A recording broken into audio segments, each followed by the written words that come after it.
Hey there, hello. If you're new to my channel, if you're not familiar with my pattern making at all, really, please see the description below. Thank you. All right. Now, as for those of you who are kind of into Rubik's cube making, or Rubik big cube pattern making, I hope. If you're trying it out too, I hope. Anyways. In my next couple videos coming out, the patterns that I'm going to be making are a little bit complex, I feel like, so it might be best to record it down, know how to write the pattern down. So that's what I'm going to be showing you in this video. I hope you find it useful, because for myself, I personally have found it incredibly useful. So yeah, and so, like, for example, for this pattern, I made this like way back in the day in my first video. I'll just clear that. And instead of just going through the hassle of like taking a picture of it, printing it, and then shoving that in the notebook, let alone the cost of printing it, right? I can just easily go through and write down all this. Now, since I just showed you this and whatnot, it probably, at first glance, probably seems like another language or mathematical, right? Very complex. By the end of this video, which I hope won't be too long, I hope that you'll be able to make this yourself. So, for example, I think I'm also going to be talking about in this video what pieces are affected, and also just to show how useful this is, really.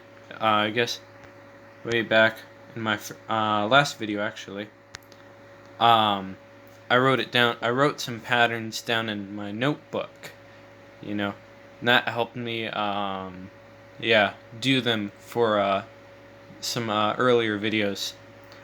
So yeah, anyways. Oh yeah, and Google Sheets, by the way. Sadly, I'm not sponsored, but it's proved also pretty useful for Rubik's Cube pattern making, recording them, and being able to really see them. And also for this video, really. So yeah, anyways, so let's jump in here. So for example, here's my 7x7, or a pattern I had on my 7x7, and I kind of broke it down, and as you can see here, the yellow and I guess this orange piece are in short the pieces you have to work with when it comes to what is it? Four-way symmetrical patterns. There we go.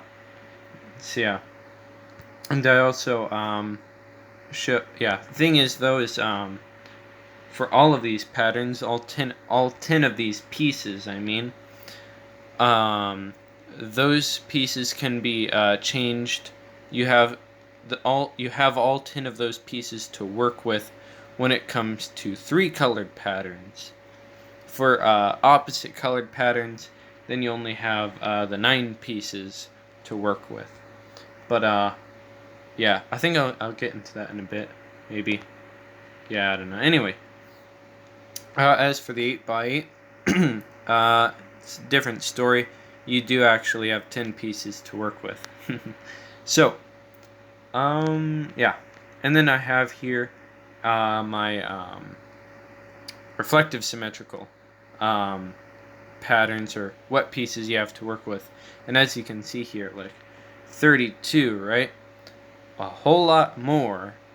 Well, 32 and 25, really. A whole lot more than 10 pieces. So you have a lot more pieces to work with, obviously. And in fact, how many pieces do you have to work with? Well, I made a table here. Here we go. For reflective patterns and four-way symmetrical patterns. For the size of the cube, like for example, this is a 5 by 5. For a 5 by 5, how many pieces would you have to work with when it comes to a four-way symmetrical? Well, that would be 6, as you can see here with the table. So, I don't know. I thought that would be something cool you would enjoy. So I'm just going to show you that real quick.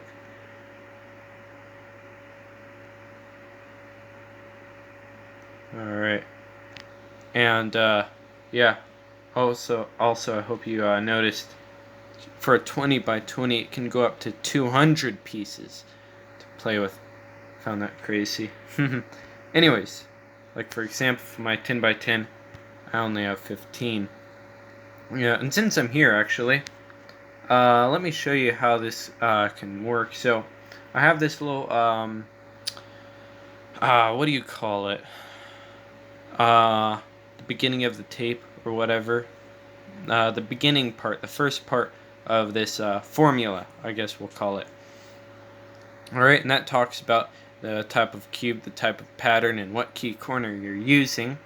And then after that, it gets into what pieces you have are changed with this pattern. So for example, 1 and 2 are, well, as you can see here, green with a G in the middle. I guess from being inspired by geometry a little too much. The middle piece, yeah, which is green in this case, in between yellow and red, or the Y and the R, that signifies that green is the main color.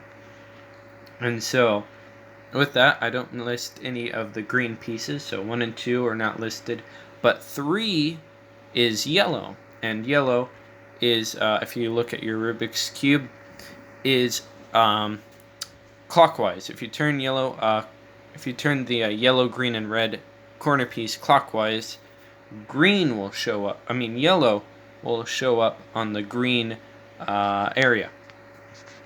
But with red, it's counterclockwise.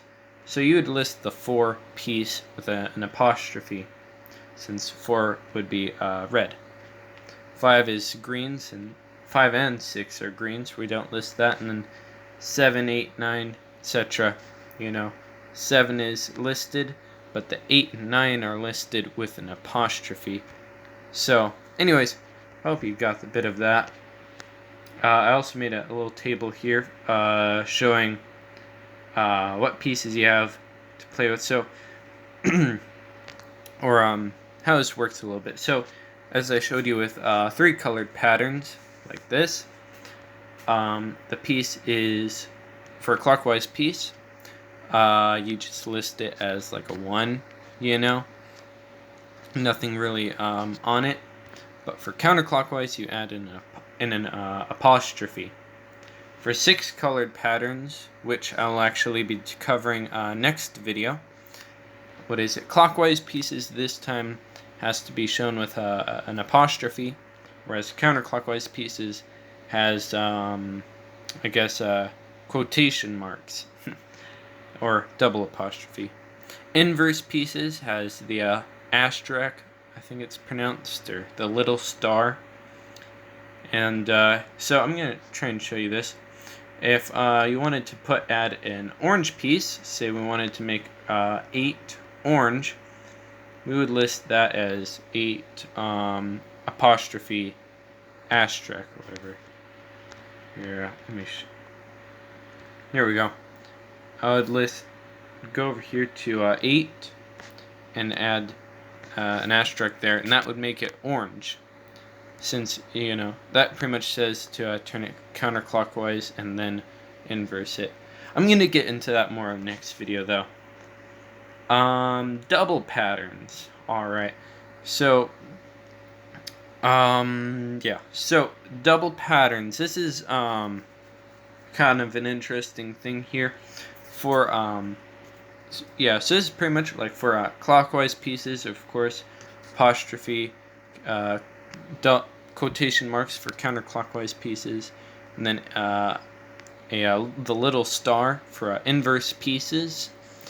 Yeah, much like the 6 colored patterns.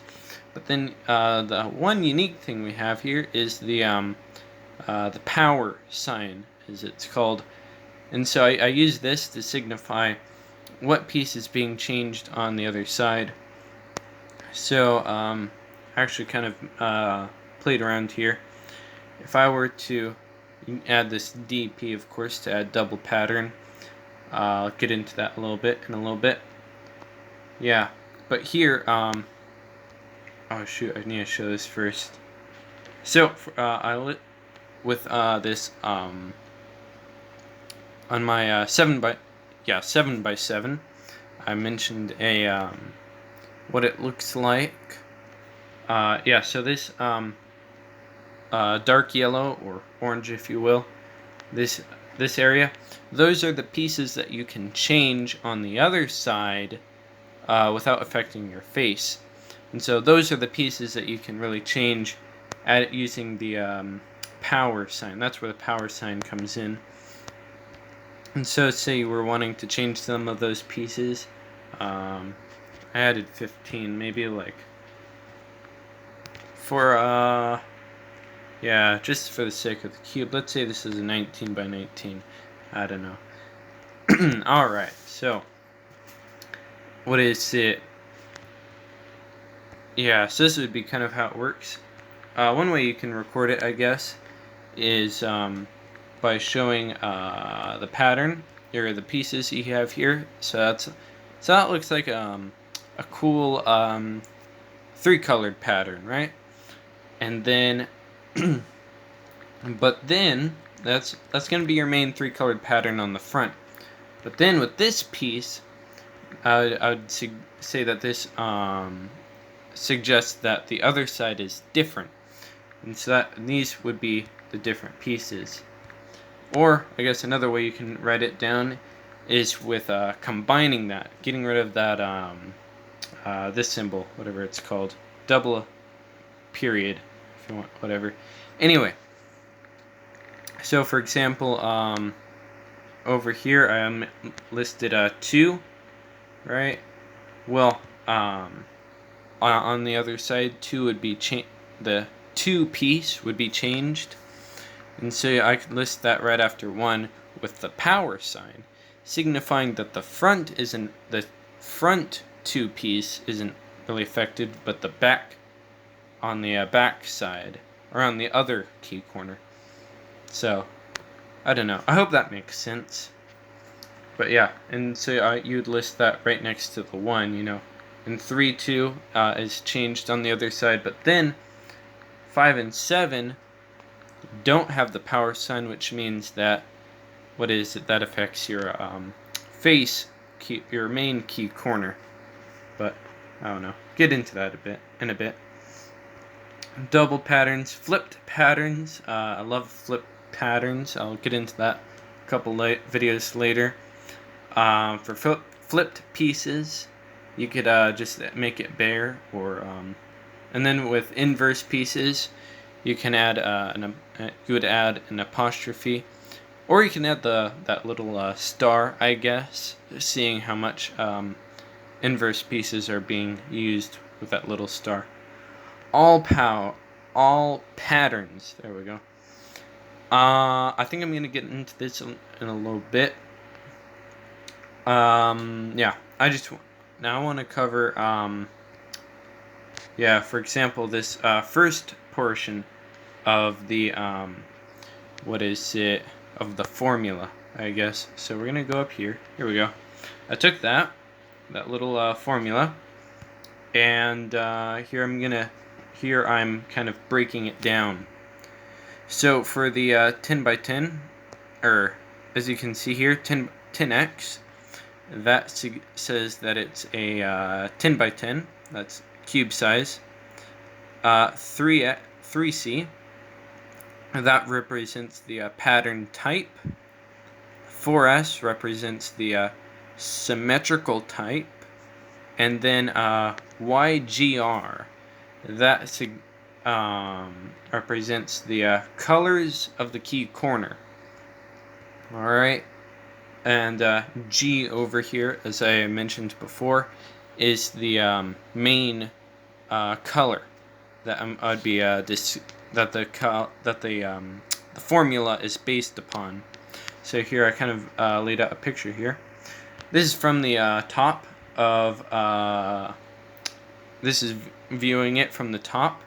So yellow would be your face, and then red would be your right side. And this would be the key corner, really, right here. And yeah, and so with green being the top, you'd list green here. And also with yellow being only a clockwise movement away, I guess you can say. You'd have to move it clockwise to put on, and red would be a counterclockwise movement to put on green. I listed Y first and then R after G. But I don't know. It's not a precise science. List it however you want. As for this area, for pattern type and symmetrical type, I kind of made a list. I guess you can expand on it a bit. A list that what you can substitute these for with. So, like for example, if this was an opposite colored pattern, I would replace this 3C or 3-colored pattern with OP, opposite colored pattern. There's also like a 6-colored pattern, which I'll be talking about later. NK, that signifies a no key corner pattern. Technically, that's a 6-colored pattern. So I guess I'll be talking to you about that tomorrow in the next video. But yeah, it's a pretty fun pattern too. Flipped patterns and equator patterns too, FP, EP. Those are pretty fun to make. And then 2C, 2-colored patterns. I kind of have a rough idea for what I would use here. I'm not too sure. Let's see here. I haven't actually really made these either. So, if you give me a second, I think I'll... Oops. Here we go. I'll leave it this way. So, this is kind of how it would work. So, for example, here I have my Rubik's Cube. And my idea is to make a 2-colored pattern based on these two. And then like you move the cube over and it's like these two and these two or something like that. So it's kind of like 3 things there to work with. I don't know. Interesting idea I have. Maybe I'll make a video for it. I don't know. After this series, I guess. Alright. 4-way symmetrical for 4S or 2S. Originally, I think I named this 2S. That would stand for originally like a 2-way symmetrical. But technically it's called reflective symmetrical. So it stands for now reflective symmetrical patterns. Oblique symmetrical. That one's really fun to play with. This is what it looks like. So instead of like all this half the cube stuff, or half a quarter of the cube with as 4-way symmetrical, this is actually a quarter of the cube. If it's even. If it's say this was what is it, an odd cube, say this was a 7x7, and say all of this was like one piece, I guess, it would actually cover out to more than a quarter of the cube, making like saying this is the middle centerpiece. Yeah. So yeah, that's a bunch of fun. As for a double pattern, I had a bit of difficulty. I was like, where would I add this double pattern, right? But I think I would add it here. Yeah, of course you don't need the brackets. Guess I'll just take that out right here. There we go. So take out the brackets, and I guess that's how it would look.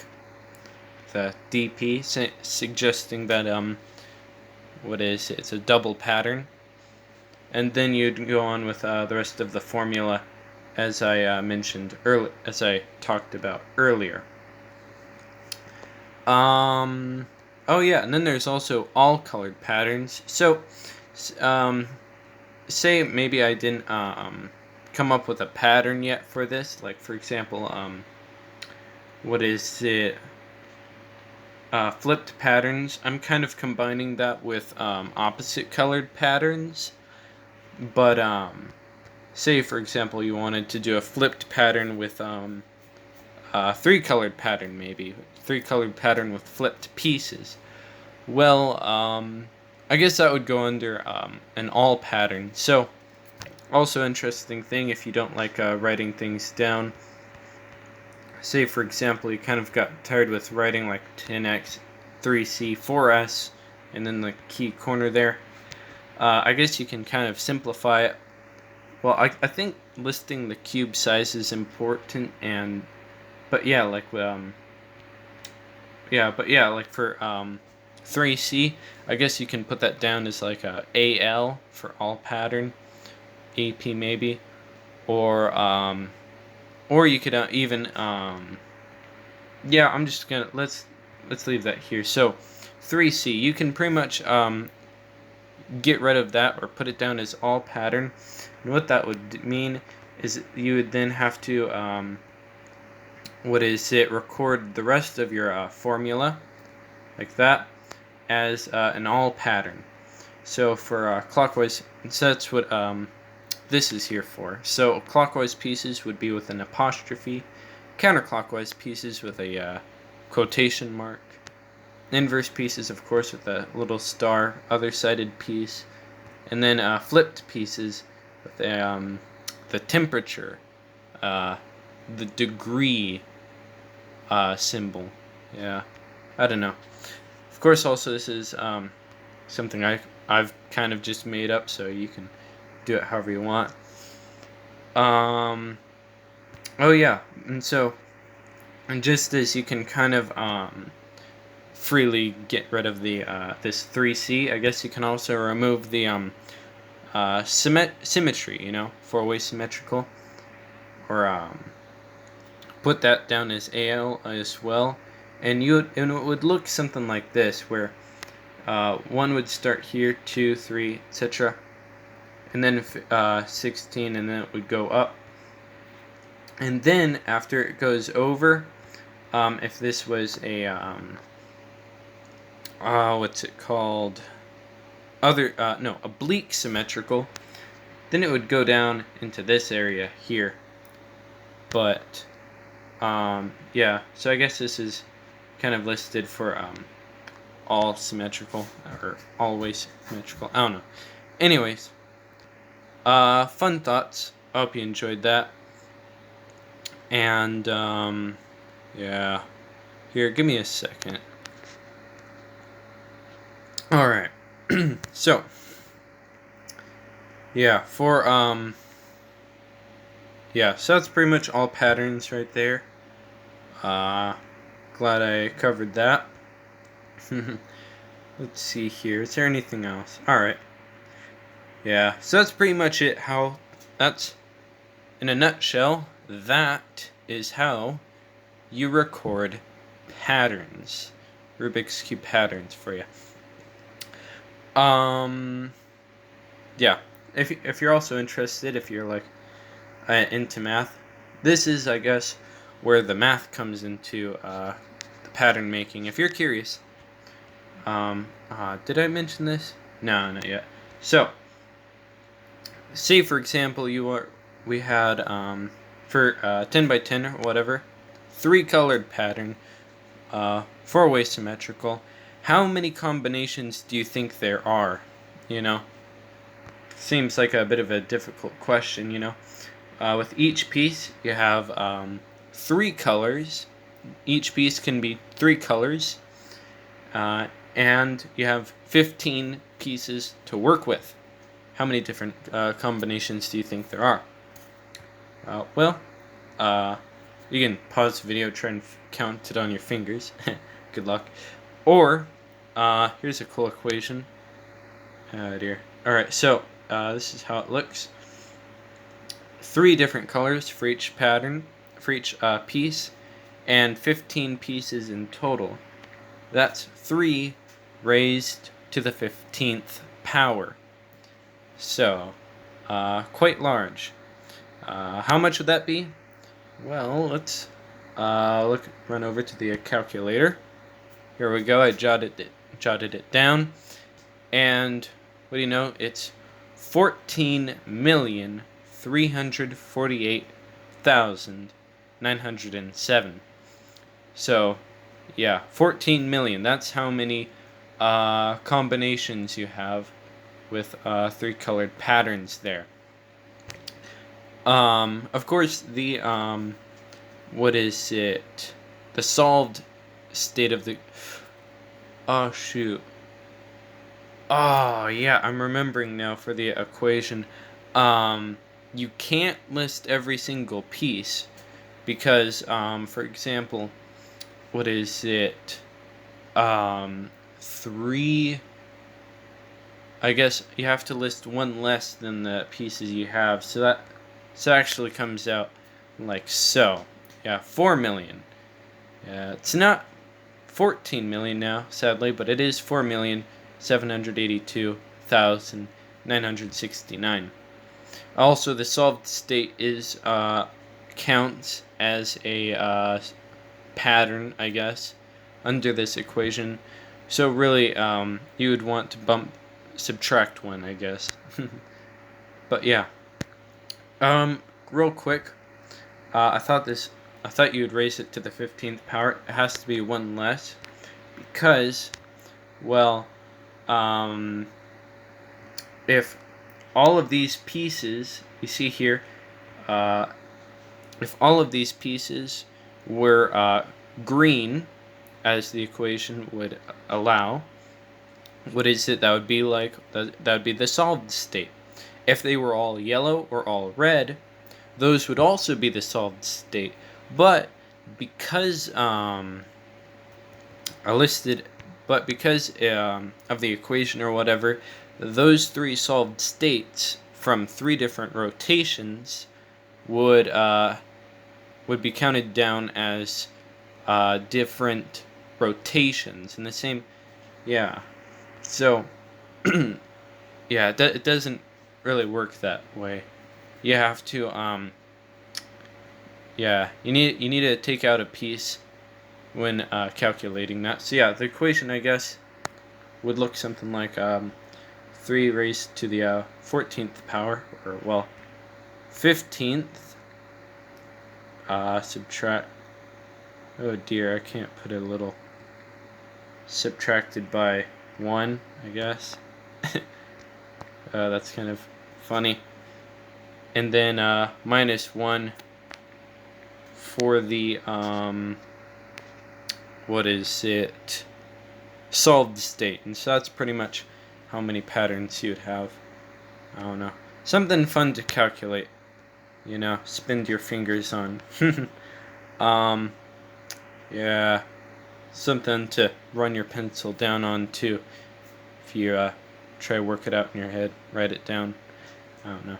Anyways, so in a nutshell, that is how to record big cube patterns, and to help you write down, work out these more complex ones too. Yeah, how about next video? What's up with the next video? Well, I'm going to be talking about two-way symmetrical, opposite colored patterns. Yeah, if you watched my first video, I was kind of complaining a bit about how difficult it is. And sure enough, it is something you would want to work on while watching 2001: A Space Odyssey. In short, it's kind of like, I don't know. Yeah, if you ever tried solving such a big cube, like my 12 by 12. I think it takes me like 3 hours to solve my 12 by 12 because it's so repetitive. Yeah, this pattern, especially if you're making it on like a 12 by 12, it's gonna be a bit repetitive, but it still looks pretty cool, and it makes for good inspiration for what is it? Reflective symmetrical 3-colored patterns, which, yeah, I actually did that on episode 2, or part 2. So, no, part 3, my mistake. Yeah, so how would that work? How would that look? Well, just give me a second here. Alright. Yeah, here's a little pattern I had a bit of fun making. And, of course, oh shoot, actually. Sadly, it does have to be, reflective symmetrical on the back here. And the front. Oh dear. So I guess the pattern would look a little bit more like this. Real quick. Okay, maybe not. Anyways, I got a bit of my head of myself. That, in a nutshell, that is kind of how it would look. You can almost make a two-way symmetrical pattern like that. In my next video, I'm going to be talking about how to make stuff like that. Yeah, so before I've been making opposite colored patterns looking like this, 4-way symmetrical, right? In my next video, I'm going to be talking about 2-way symmetrical. It's a little bit more complex, fun techniques. But yeah, it's pretty fun, and I hope you will enjoy it. So, anyways, thank you so much for sticking around and watching my 32-minute long video. At least it's not 45 minutes as last time. Good gosh. Anyway, yeah, thank you so much for watching and putting up with my bad. Man, my mind just went blank. Anyways, thanks for watching, and I'll see you next video. Yeah. Oh, wait. This whole time I've been saying that I'm gonna do 6 colored patterns. No. I think 2-way symmetrical, yeah. 2-way symmetrical, or reflective symmetrical, opposite colored patterns is what I'm gonna be working on. Yeah, so, sorry about that. I don't know. I might do 6 colored. I don't know. We will see. Alright. Well, anyways, whatever happens, I'll see you next video.